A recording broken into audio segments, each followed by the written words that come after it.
This isn't your usual pre-release guide. This is actually me winning, me playing with gameplay that you can watch from my locals. I will be voicing over, telling you my thought process and what my opponent was thinking of doing, kind of giving you the steps on how to actually win pre-release rather than just telling you what cards to use, because my pools were horrible. You'll get to see all the pools that I go through from every pack, and I got 4 whole leader packs and I still won the whole tournament. So just know that if you play correctly, you can win this thing. There's amazing strong cards in this meta for the pre-release, but I won't be doing a full breakdown on those because at the end of the day, it matters in what you pull. If that's what you're looking for, I would recommend one of these channels. In here, you obviously have Artress's video. Artress does amazing content and probably most of you know him. Here's another video. I don't know who this is, but I'm sure it's a great video. I have not watched any of their content though. Obviously Marineford TCG, you can see I've watched that one. Cardi Kaizoku is very good. A lot of great videos from Cardi Kaizoku. And of course our boy VV Theory. These are my top 4s that I always watch or recommend to people. As a content creator, I like to watch other content creators. It just helps with the space, and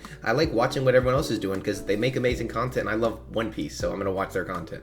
But today you'll be getting a different side of content where it's actual gameplay and you'll get to see the actual strategies put into play and how you should play them. I lost a few of the dice rolls, you'll see the horrible pools, and I still ended up on top. So let's get to the pools and then go into the gameplay. And here we go. So we start with our pre-release pack. You always get a pre-release pack in these. I'm gonna take my headphones off. You're gonna see my messy hair. We get the Frankie and a blocker. Blockers are very important in this, and you'll see that when we start building the decks. We go through a little bit and you'll see leader pack number 1 right here. A bunch of just okay stuff. There's a blocker, liberation, and another blocker. So we got blockered out. That's kind of good. But in this format, I noticed there are a lot of blockers. A lot of people had them. We get the stage, which is going to be very good for later. And we get a Zoro and a Hawkins, which are 2 very, very good rares, especially in your sealed format, because it's really hard to remove. So you'll see when I start basing my deck off very soon. But I'm just going over quick pools for you guys, and there's where we get our Kiro. So I put it at the bottom because I'm like, hey, I don't want nobody to know I have this thing. This is my hidden boss monster. All right, we get another Frankie in there. We get a little bit of other stuff. Another leader pack. We get the Enel, which the Enel's actually good in this format, especially if you can really hold board and continue on. We get another leader pack with the Usopp leader, so that's 3 leader packs, I think, so far. And then a Sugar and another Hawkins. The Hawkins, another amazing rare for this format. Again, on KO, basically your opponent just rips a life. That Brook is going to come in handy. I think that's a very underrated card. And we get another SR, but it's unplayable. Literally, I'd rather play a 7-9 because that has no effect in this deck list. There's no reason to go Dawn -1 or ramp up more Dawn, especially if you're on the 8 curve. You're already going to 10. It doesn't do anything. So we're going to sit here, filter out the deck list, put everything where it needs to go, our 2Ks, our blockers, everything like that, and then we'll actually get into the deck building, and I'll show you the final deck list right now. And I just noticed in my video, just to mention it, I'll give you a quick tip. So in here, look, we have our 1 cost down here under my hand, our no counters in the bottom right. We have our 3 costs, our 4 costs down here, 5 costs, 6 costs, 7 costs. So I did this to really see our curve. I did a little more than I usually do for pre-release events, but I wanted to make sure I had enough of every type of card so that my deck profile statistically would be accurate and consistent. So I had probably 2 1 cost. I think it was 2 Apu blockers that possibly work out as blockers sometimes. But then I want to make sure there's a strong amount of 3, 4, and whoops. Wow, we threw that thing around like your mama. 3 costs, 4 costs, and 5 costs, because those are going to be usually what you're dropping down every turn. And then we have removal in the bottom right, stages, and counter events, which we're running like 2 counter events. We'll go through the deck profile right now. But I wanted to give you this idea so that the statistics of your deck, that you do have a stronger amount of 3, 4, and 5 cost, and you can actively play on curve. So we do have 1 6 cost in this list. Obviously, it's just the 1 Nico Robin, but I just want to mention that that is very important. So now let's actually get into the deck list and let my cat in the room, and then we'll go to the deck list. So here are our 4 costs that we decided to run. We have, what, 2 Hawkins, 2 Frankies. So we're running 2 Frankies, 2 Hawkins, which are very good pools there. The Frankie is on, if this card would be KO'd in battle, you may instead add the top card of your life to your hand, which is a resource in this kind of matchup, allowing you to basically keep tempo on the board if it were to be KO'd by an actual battle, which is usually what would happen. I don't know that it was used ever in this tournament. I don't actually think it was, but it's a good little effect that I built my deck around, is that on KO, you don't want to KO my characters basically, which I think gave me a lot of tempo. I had horrible pools, so I need to build around something. We also have the Inazuma back there, which is when attacking, rest one of your opponent's characters equal to yours and your opponent's life. Basically just allowing you to rest any character in the game in the early games if you play it on curve. We have the Zoro, which rests your leader, but then KOs a 4 cost or lower. And we have Caribou, that if you have 3 or more life, which usually you do on a 4 Dawn, and your leader has a supernova type, which we do because we're the Rainbow Luffy, it cannot be KO'd in battle. So these are all my 4 drops are literally built on not being able to be KO'd, or something you don't want to KO. And so that was kind of my goal with the deck. We're running these 2s, 5 2s, basically 2 blockers, 3 2Ks. Our 5s are a bunch of vanillas, but think about this Enel sometimes if you can keep a more passive strategy. The Enel is really good when you can build up 3 characters on the board, swing out finally after you don't choose to swing, and then you use this character and you draw 3 trash too. It's really good, just basically keeping tempo and cards in hand. And then we have the Zoro that on your opponent's turn, if you have 2 more rested characters, it gains plus 2,000, so it's an 8k body they can't really swing into, and of course a 5/6 blocker. And it bottom decks a 1 cost, which can come into play, but I don't think it did in the tournament. Now, this Brook on KO rests up to one of your opponent's leaders or 5 cost or lower characters. You don't want to KO that. We have the Marco blocker on KO, bounces a 4 cost. Then we have 3 blockers, or 2 2Ks. We have something that rests their characters in the middle, that second to last card, and the Bonnie blocker. So basically just more blockers, more tempo. It's a good little play right there. But as you can see, it's basically built on not being KO'd. We're going to stack it up here, basically in order, just to make sure our curve is proper. And then we're obviously going to power shuffle. So here is the deck list. Punk Hazard, 2 Punk Hazards, 2 10-layer Igloos just for counter events. We were running this Little Black Bears. We changed it out for a 4-cost Perona just because it's not very playable, I don't think, in this format. I'd rather have the body. Removal, the Apu blocker, just one of them. 2 blockers, a bunch of 2Ks. You saw the on KOs. A vanilla, of course, because it's a vanilla stat line, which is going to be really good in this kind of format. 2 Frankies, the Caribou I mentioned. Just a bunch of beaters at the end of the day. They have some strong effects, but here when we get to our 5s, it's all vanillas and the Zoro and the Enel, and then the 6-drop Nico Robin, and finally finish it off with 2 7s and a Kyros. That's going to be our deck list we're going into with today. It's, you know, I think it's the order. It might be. okay. Round number 1 here, just cutting decks, seeing who goes first. I think we're rolling. I think we did closest to 6 here. So closest to 6, he gets 11, and I get a 5. So I'm closest to 6, I choose to go second. I get to be on draw. Drawing is usually stronger, but I think in this format, I think we only got to do it this first game. So we see our hand, 2 2Ks, removal, a blocker, but it was not good enough to play on an even curve. It was all odd curve kind of thing. So we do mulligan, and then we shuffle up, and then call it a day. We see what we can get and go for the second pool here. Obviously, that was definitely a mulligan hand based off curve, so you always have to think about your curve if you keep the hand or not. I choose not to cut his deck.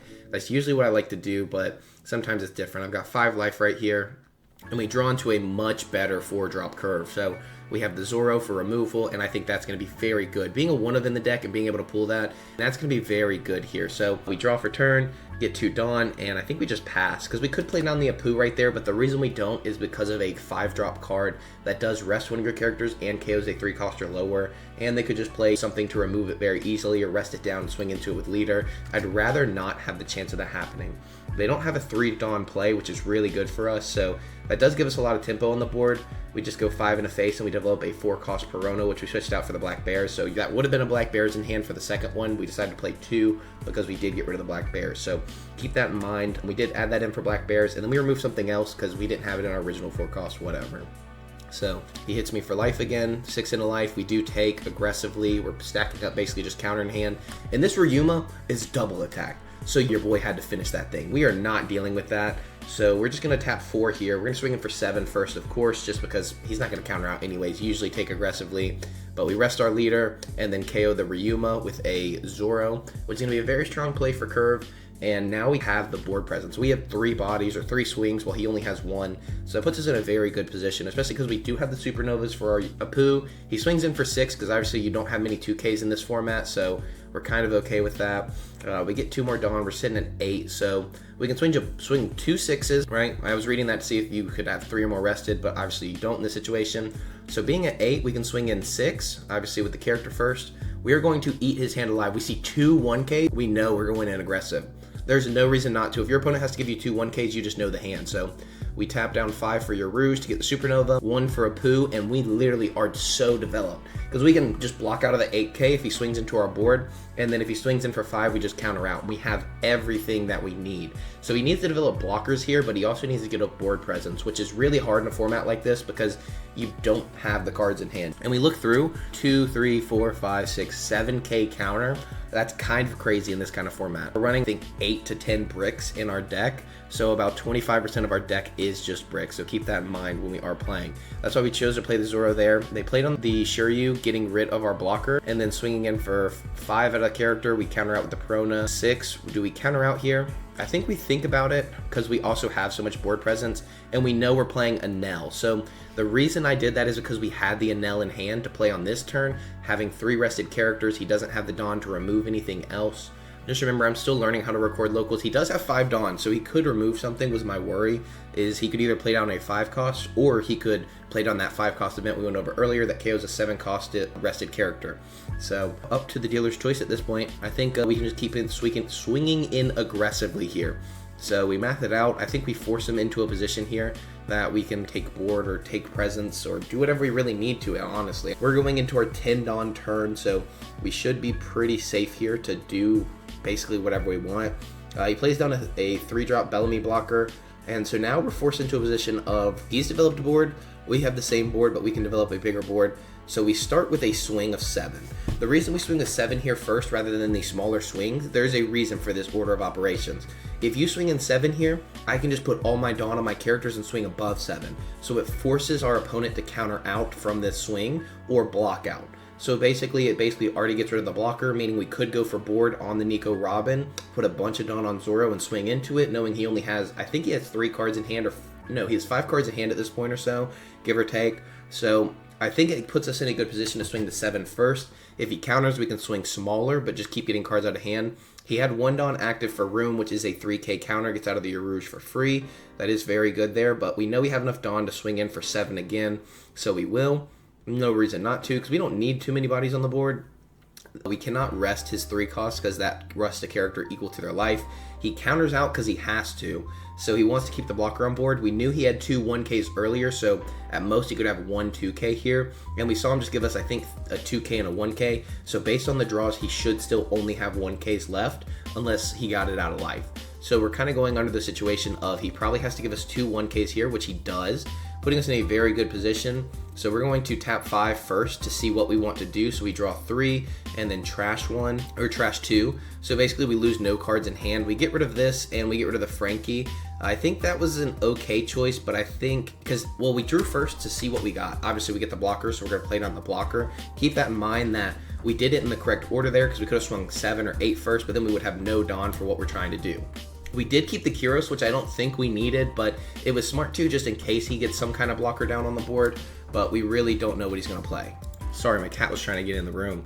So we sit here, we still know we have 2k counter at least, so we can get out of at least a 5 and a 5, but he's going to swing in at our board, I believe. If he swings in the face, we just take aggressively because we still have the blocker. There's no way for lethal with a rush option.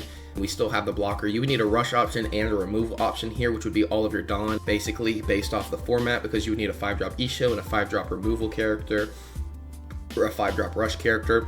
And the 5-drop rush character in this format, other than the Zoro, it would be a 3-drop 7k, because you put 2 Dawn on it, but we can get out of the 5. So 6 into our character, we counter out aggressively, because we're at that point where we can just be like, hey, you have it or you don't. So now he gets into kill our character for free, gets to develop a blocker, and I think we can just go for game at this point. It's just simple math. He has 2 cards in hand, so 7. If he counters out of the 7, we can obviously just go 5. If he doesn't counter out, obviously we can swing 7 again. He would only have 1 card in hand. We were in the perfect position based off statistics and math, just because I guess he only had 1 card in hand, so then we go 7, that's guaranteed, 9 and 9. It's just a guaranteed win at that point. So GG's to our opponent there. Thank you for the matchup, and let's get into the next game. All right, we're in match number 2 here. Obviously going against Rainbow Luffy. Can't really get anything different. He's already cut our deck, and he chooses to take second, I believe. So we take the hand. We have the Kamakuras no Sushi or whatever, the 10-layer Igloo. We have our one Kyros in the game, so we definitely keep this hand because it's so hard to get that. We did do it with a higher camera, but it was a little further forward than I would like, so I'm definitely going to change that up in the future and maybe keep that lower. For me, it looked kind of bad, so I was like, maybe it does look bad. So we hit him for 5, and then we played on the 3-drop Marco blocker. We are on 3 Dawn. Our opponent's going to 4, so they did choose the second curve. That's why we kept that hand, because we also have the 7-drop Kyros on curve, which is crazy. And then when we look at our hand here, I guess we can look at it in just a second. We have a blocker that puts back a 4 cost. He KOs his character. We are not returning that Zoro to hand. By the way, we are not returning that Zoro to hand because then he just keeps removing our board. It could have been good because then if we play out a bigger body, he has to play this out and not get any value, but we don't have a bigger body to play next turn because we're on 3 going into 5, and I don't believe we had a 5-drop in hand. So he rests his character, can't swing our face, that's okay with us.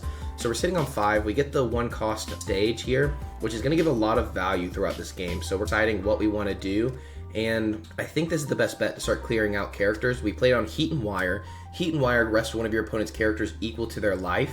And then we played on our 1 cost stage because it's a free, and we're just going to go our 7 Dawn total just into the Zoro and call it a day. Leaving no Dawn active, but forcing out a 2k counter in this situation, especially in a deck where you only have so many 2k counters. So he just wants to read the card, make sure everything's good. It's cool with me. And we're on to the next, we're on to keep going.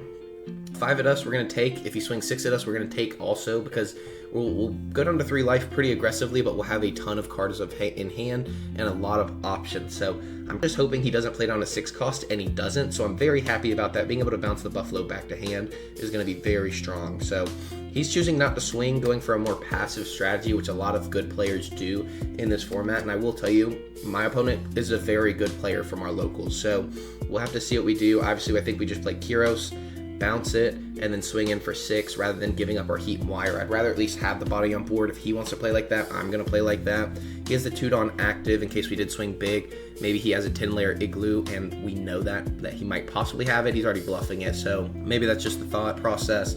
Either you bluff it early, or maybe it's just because he didn't want to swing 7 and us maybe not counter out, give us at least the chance to counter out with a 5k swing, which obviously we don't because we do want to take aggressively, and we've kind of taken the board with the tempo, having that Kyros already down. It's a 7-drop 9k that there's only a 5 cost event that can remove that, and we've already see one in his trash.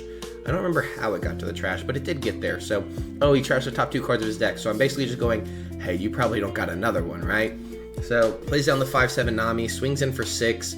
He can swing in for 6 and 8, so we take, and I'm okay if he does swing in for 6 and 8, but it looks like he's choosing not to. We knew he was playing the more passive strategy, and we should be on 9 Dawn now. So on 9 Dawn, we can just do whatever we want. We can start actually swinging in aggressively here because we have a blocker and we have a body to develop. We're just mathing it out. So think about your numbers in Dawn. So if we look at our hand, we have 2 for our blocker, 2 for our event, so that's 4 of our 9 Dawn, and then we can play it on a 4 cost character, that will be 8 of our Dawn, and then we have 1 free Dawn from our stage, and then we have 1 Dawn to give to our Heat and Wire to swing in for 5. So Heat and Wire is something I'm okay getting rid of, and I think just having that Hawkins down is going to be very good because it's an annoying body he doesn't want to remove. We swung in for 5 with our character first, just in case there's some kind of trigger and he does take aggressively.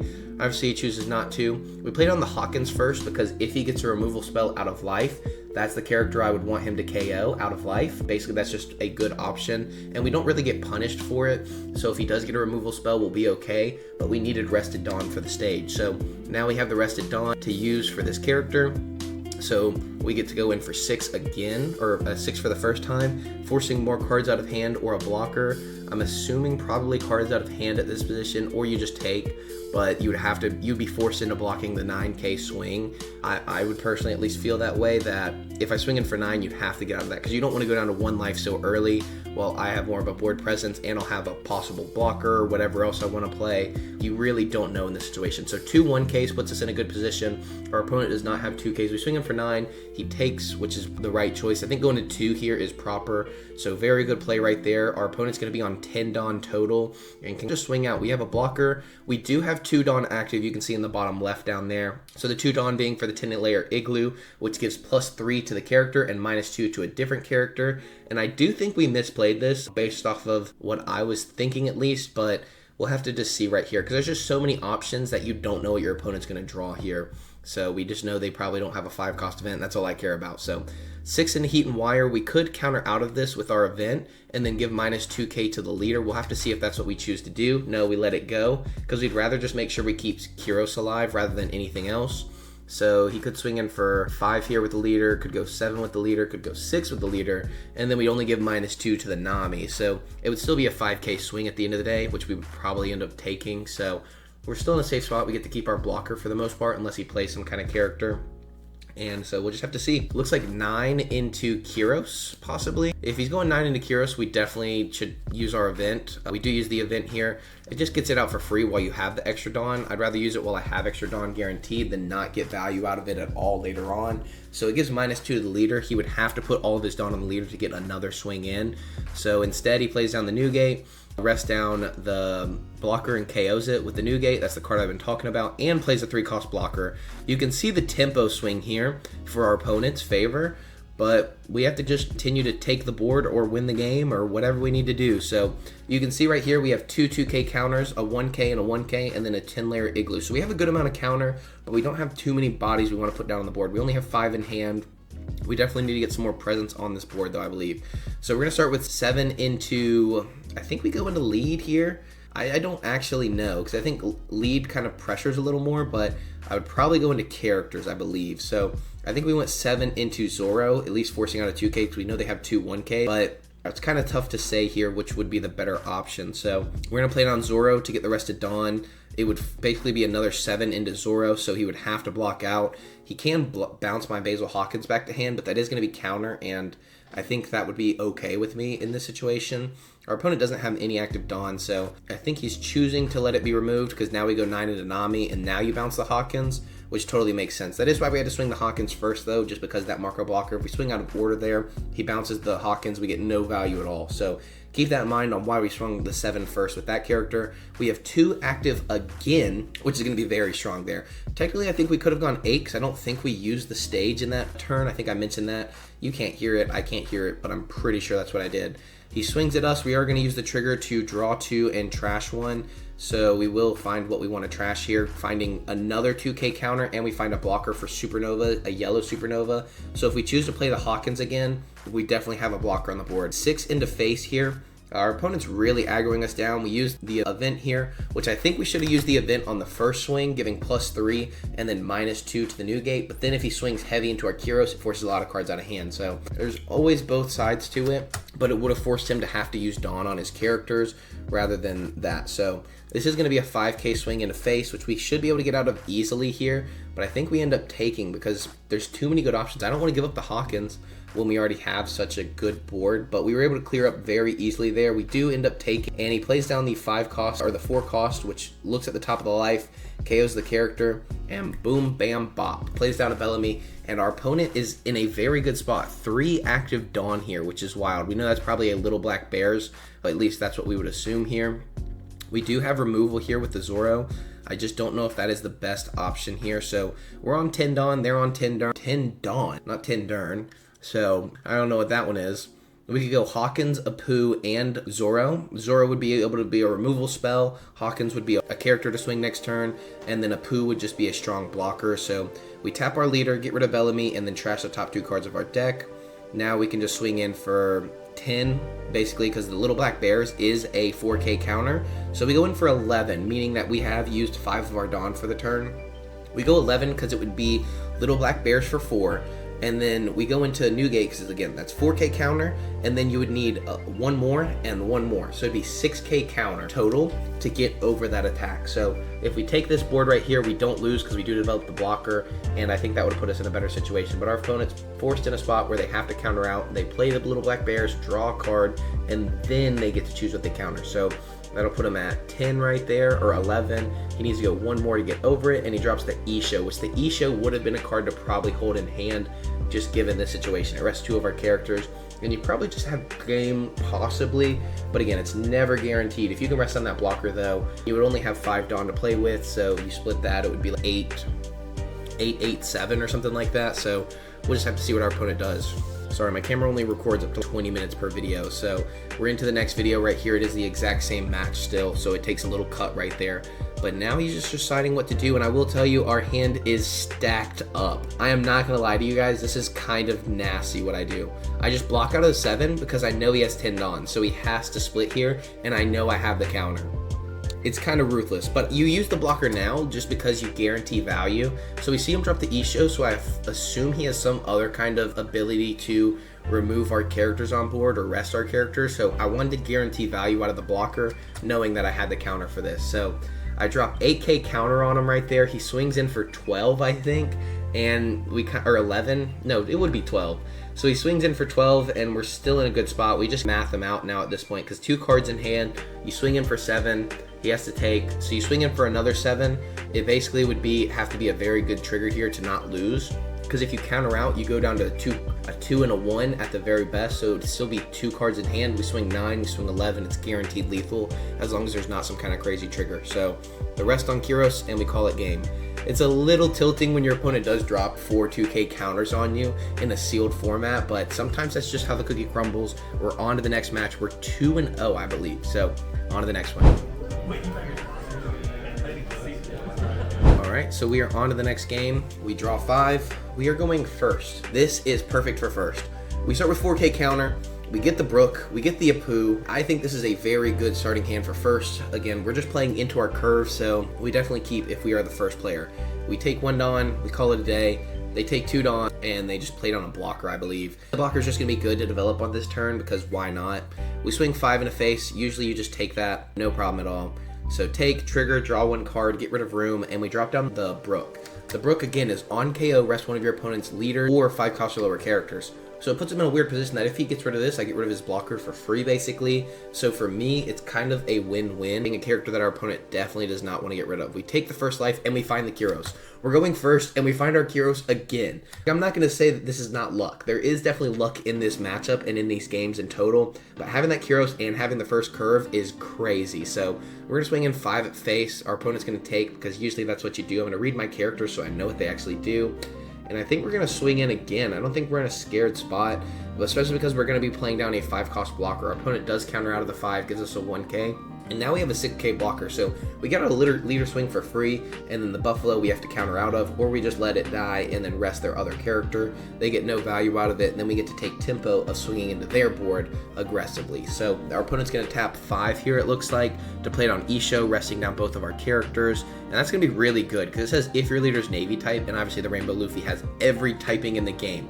And then he chooses to swing our face for 5 first, which I do think is incorrect in this position, but we do have 6K counter now, so he goes 7, and we just give him one of the 2Ks. We would have given him one of the 2Ks either way, but I think swinging with the Buffalo for 7 first, and then 5 with the Luffy and the Brook may have been the better option, so now we have to decide what we want to do.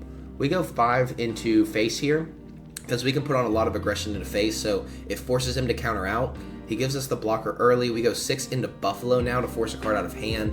We're doing things basically in the order he did, but with us, we have the aggression here, so there's a lot more to it. We bounce the Isho back to hand because both of our characters are already rested, and he can't target our Kyros. It costs more Dawn to do so with this character, so I mean, we could have bounced back Buffalo, but I think it didn't really matter. I'd rather take more of his Dawn for the turn if he wants to play it on a character, but we have to keep in mind this whole game that he has the Isho until he counters out with it. He plays down Sugar and uses the Searcher. The Searcher, I think, whiffs on this one, being basically 2 Dawn just lost. But sometimes you do get good pulls for the Searchers. You'll see that in our next match. Our opponent has the Supernova, Fricto, Flamingo package going on. Has everything they need. So I think he goes 5 in a face here. And we're deciding if we want to take or not, because we do have the board presence and we have the aggression. With our opponent not getting a search off with the Sugar, we're safe to just leave that Sugar alive because it already fumbled once, so he's not getting any value unless it does hit again. We get the 10-layer Igloo. We're not going to use that effect to get plus 1K. It wouldn't do anything. And our opponent has 5 active. I was like, why does he have 5 active? And I was like, oh, there's counter events in this game. So we're sitting on a lot of counter in hand. I think 6K plus the 10-layer Igloo. So we're going to go 7 into Buffalo. Buffalo!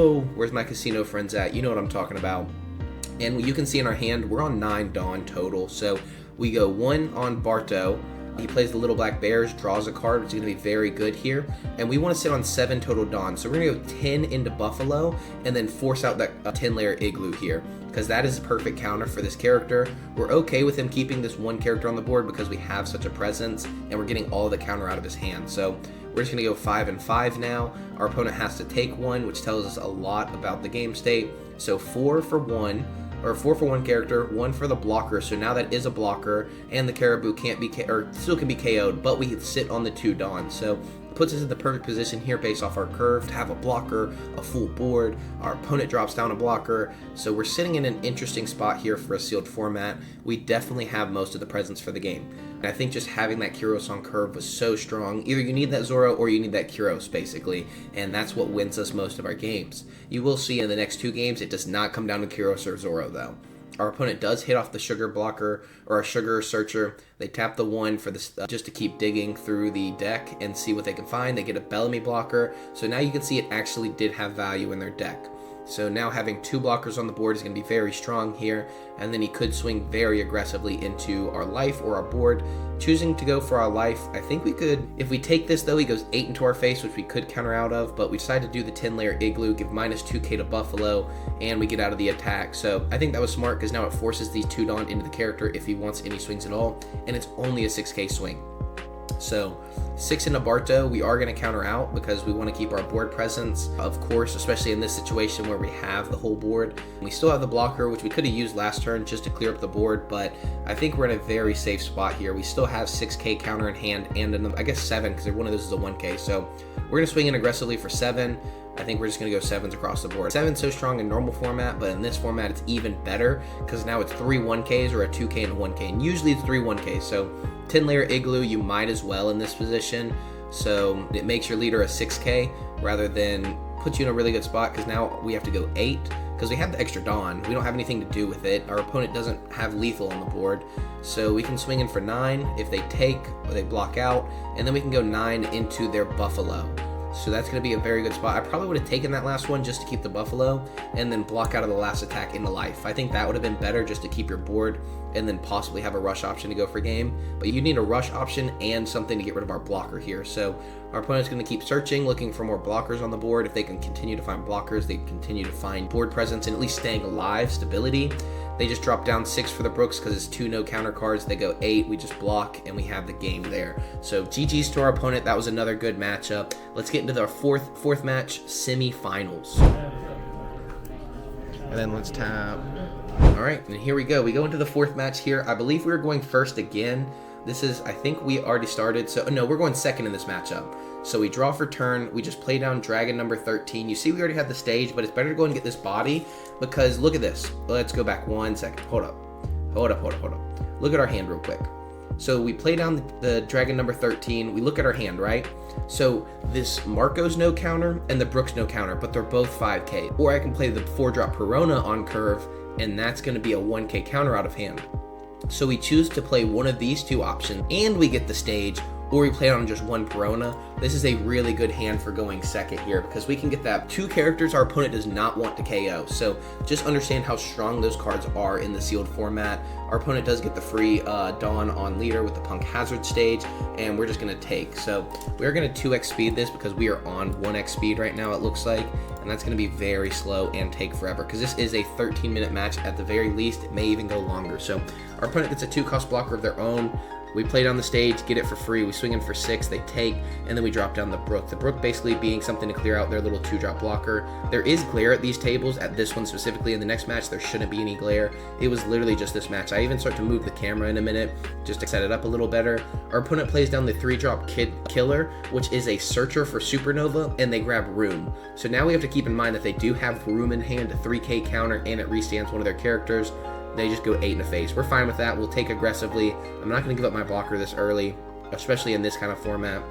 So we're going to choose what we want to do. We don't have our usual removal targets or anything like that. We're sitting at 5 Dawn, so we will play down your Rouge here, put 1 rested Dawn on leader. We swing in for 6, and I think we just pass at that point. No, we still have 1 extra Dawn. Oh, we went second in this one, so we do have the extra Dawn to swing in 6. We should have swung 6 with the Brook first, but I didn't know if we wanted to swing with the Brook or not, so I think that's kind of the position we were in, is we didn't know if we wanted to even swing Brook. So we choose to swing, of course, and our opponent's going to completely ignore Brook, and there we go. Trying to fix that glare. You can see the killer now. Sorry, it's a little shaky, guys. I want to get it fixed. Let's see if we can just skip past that. So we get in a little bit better position, but now my cards have a little bit of a glare. So to basically sum up what happened, they play down the 3-drop blue Gilly, and then they play down the 3-cost Event Searcher that grabs 2 Odyssey-type characters from their hand to their hand. And I'm sitting here, you actually hit that? You actually hit the 2 searchers out of hand. That's crazy. And our opponent's just like, that's what I do. It's what I do. I was like, fair enough. So they go 5 in the face. They're completely ignoring our board, just going aggro strategy. I like it. I like it a lot. So Basically, we now get to develop the board. This is not the best camera angle, by the way. It was just for the glare, so keep that in mind. I was reading it, and he was like, dude, look at this. It searches its Straw Hat, Odyssey, and Supernova typing, meaning that Killer can search it. Any of the Straw Hat searchers can search it if there are any in this. I don't even know if there's any in this format, but just to keep that in mind. And it has the Odyssey typing, which is searchable. We swing in for 6. We're checking our hand, trying to choose what we want to play down. If we want to play down a 7 cost, because we are on 8 Dawn here, so we could just go straight 7 cost, or we could go 4 and 3. And I realized I fumbled the bag there. I was supposed to play down. I was supposed to swing 6 with Brook, and then play down the 4-drop Zoro and the 3-drop Marco to develop a blocker and a removal spell. So we would have removed one of their characters. We could have removed the blocker and then swung 7 into Killer, but it is what it is. We go 7 into face now because he doesn't want to give us cards in hand, just lets the body die, and we call it a day. We're moving the camera more, trying to get it fixed. Sorry guys, still learning how to do local stuff, and call it a day. So we kept a removal spell for later with the Zoro. I think that's going to be good. We still have a blocker on board. We have a blocker in hand. We have, it looks like 6k counter, which is very good in this format. Our counter pools, I'm going to be honest with you guys, were crazy for these games. I'm not going to lie to you guys. So we do have the board presence though, which is very nice. We have the big bodies on curve. We're playing very on curve, which is really what you should be doing most of the time, except when you do have the removal spells like the Zora, or I guess removal characters. I keep saying spells as if magic or something. I don't play magic, man. I don't even know what magic is. So, like, I don't even know what magic is. The dude pulls out a balloon and makes a dog, and I'm like, what the heck is magic? So, plays down a Zoro of their own, getting rid of our blocker here, which is going to be a very annoying thing, and then may choose to swing all out or whatever. He does have the Monkey D. Luffy Searcher for Supernova type. Going to be a very good card right there. So, 3 Dawn set out to the side. So, 1 free Dawn on Blue Gilly. And then it looks like we didn't get any value out of the blocker, but we did take the removal spell for the blocker, which is very good. Swing 7 into face. We take aggressively here, and we do get the Apu blocker. They get a blocker of their own, so now we have something good to remove. Now I think it would be worth it to actually drop that. So we'll see how they choose to play. It depends on what our opponent wants to do here, because we do have a very strong hand. I think we start with just a 7 at Blue Gilly, because we do have the removal. So now we can play down the Zoro, remove the Bonnie, and then go into Blue Gilly for 9. I think we go in for 9. I don't think we had to go in for 9. We could have swung like the 5 first, get cards out of hand. But I think we wanted to hit life. I don't think it really matters in this situation because our board presence is just so much stronger. We still have more characters to play down. And I think we still have a lot of extra Dawn. We only used 4 Dawn so far. So we choose to go in for 7. We didn't even use our stage this time. We could have gone in for 8 technically. But now we drop down a 3-cost blocker that bounces one of their characters. We're sitting in a very safe spot at this point. Obviously, you can see the Zoro still on the board, so sorry there's a little glare on it again, but you can see again, what was that, 9k counter in this kind of format. It's crazy, and we have a blocker in hand with the Rouge, when paired with the Rouge, I should say. Plays the 5-cost event, gets rid of our big body, and puts the Rested Dawn on leader for the Punk Hazard stage. Swings, doesn't swing yet, drops down a 4-drop Tony Chopper, which is going to be very good in this situation. He did remove our best body, swings in for 6, we counter out for 2, and then I think we should have blocked with the Marco and bounced the Chopper. I think that's what we should have done right there, if I'm honest with you guys. I think we did fumble it, but at the end of the day, that is a 2k counter back to hand as well, so at least we force removal on the bodies. So he plays Room, which we didn't know he had. He gets to draw a card because he has 1 or less life. That's going to be very good in this situation. So, and gets to restand his Zoro, so we can't go for board here, basically meaning that they are very safe in this situation. So we're going to go in for 6, that's going to be, or 7, that's going to be 3 1Ks, so now we just math this out. Unless we're just getting super debated here, there's no more active Dawn, so we should be safe to swing in aggressively. We do have to play around Isho, which I'll explain in just a minute. So we go in for 6 because we just saw 2 1Ks. If they give us 2 1Ks, it's a bad spot at the end of the day. We still have 8 active Dawn, so we swing in for 7, I think. Trigger the Zoro just because why not? There's nothing else you can do because I'm swinging in for 11 and going for game. I was still safe though. I explained this though. I still had 6 Dawn I stacked on that Marco to go in for 11. But if you look down here, I have a 1-drop Apu blocker, right? So I would have had a Marco blocker active, a 1-drop Apu, and a Bonnie. So Isho, which rests 2 characters, would still not take care of our board, and we'd have a 5k counter in hand. Plus we had 2 2ks in hand as well. So we would still, even with an Isho, which costs 5 Dawn, our opponent would have 5 more Dawn, and would need a rush option. We would be in a very safe spot. So just keep that in mind. Well, I guess they have the Zoro on board, but we'd be able to get out of that and call it a day. And I am first. All right, we are on to the final match of the format to win it all with my buddy Luis. We actually carpooled together, so this is gonna be a very fun one. We do go, I think we go first in this one, so I think that's a pretty good curve for first. We did low roll, as you can see, a 5 on the board. You just kind of lose when you pull a 5 on the dice roll. He says, good luck, have fun. I say, good luck, have fun.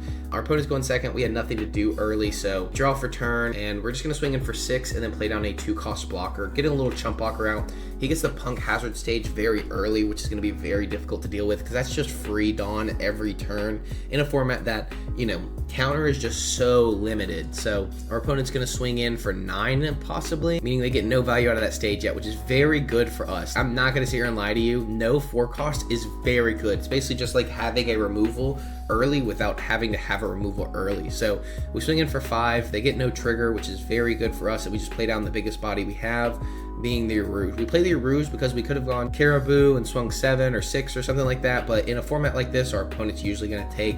We're going to take aggressively. Our opponent's at 3 life, so we go down to 3 life, and we feel okay about it.